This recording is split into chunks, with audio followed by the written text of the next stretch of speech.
Tadi sudah kita buka dengan satu ayat, ya, pesan yang sangat jelas dan mohon tidak dilupakan pesan ini dan jadikan dia sebagai ruh siapapun kita yang memakmurkan masjid Allah. Wa annal masajida lillah. Ya, baik. Saya dirahmati Allah, makanya saya ingin tambah sedikit tentang tema persatuan tadi itu. Karena itulah maka kalau Bapak Ibu ingin melihat umat ini,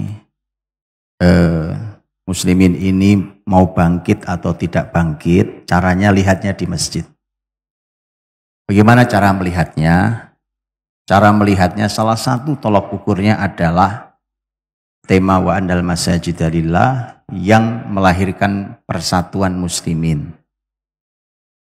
Kalau justru masjid adalah sumber pertikaian, maka umat ini masih jauh dari kebangkitan.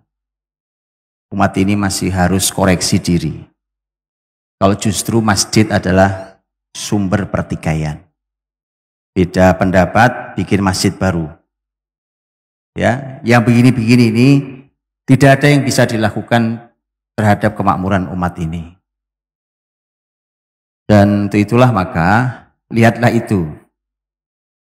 Bapak Ibu dirahmati Allah, di skala yang besar, di level yang besar, muslimin itu pernah kehilangan kiblat pertamanya, yaitu Masjid Al-Quds, Masjidil Aqsa. Bukan kali ini saja, saya tidak bicara tentang abad ini. Dahulu muslimin kehilangan, yang kemudian dibebaskan oleh Salahuddin Al-Ayyubi yang Bapak Ibu semua tahu. Salahuddin Al-Ayyubi yang mengambil alih kembali Masjidil Aqsa tahun 583 Hijriah. Abad 6 Hijriah. Itu sebelum muslimin kehilangan Al-Quds. Sebelum kehilangan Al-Quds. Muslimin ada di dalam pertikaian yang sangat buruk. Saya ceritakan ini bukan untuk ditiru ya. Tapi sebagai sebuah kehati-hatian, jangan terjadi di masjid yang indah ini. Jangan terjadi di masjid manapun dan di musola-musola kita. Kalau ada tolong diingatkan. Tolong diingatkan.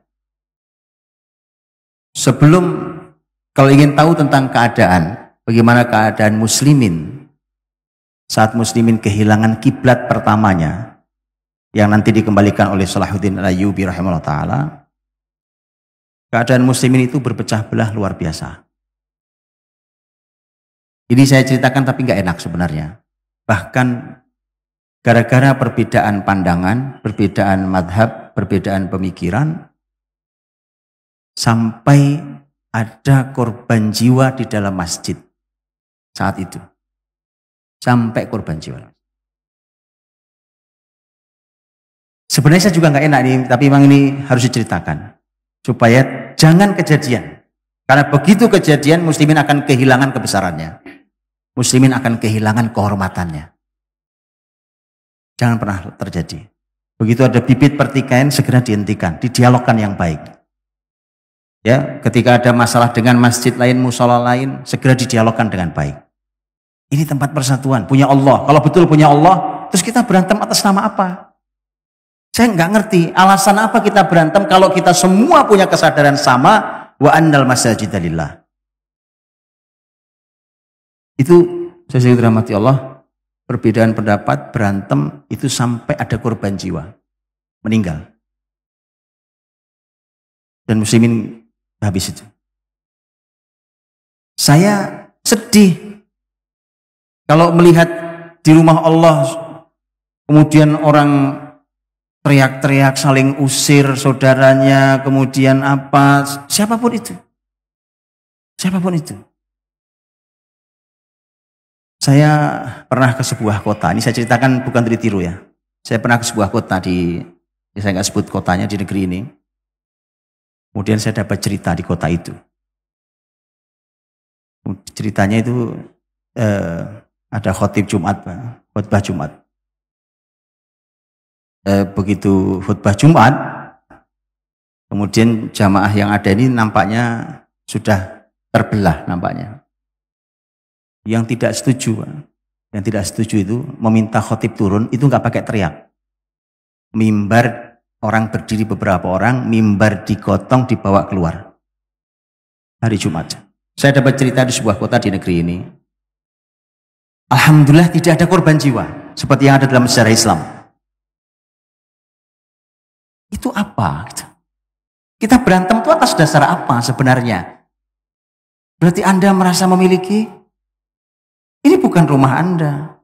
Siapapun kita. Berarti kelompok Anda merasa memiliki, ini bukan punya kelompok Anda. Paham ya?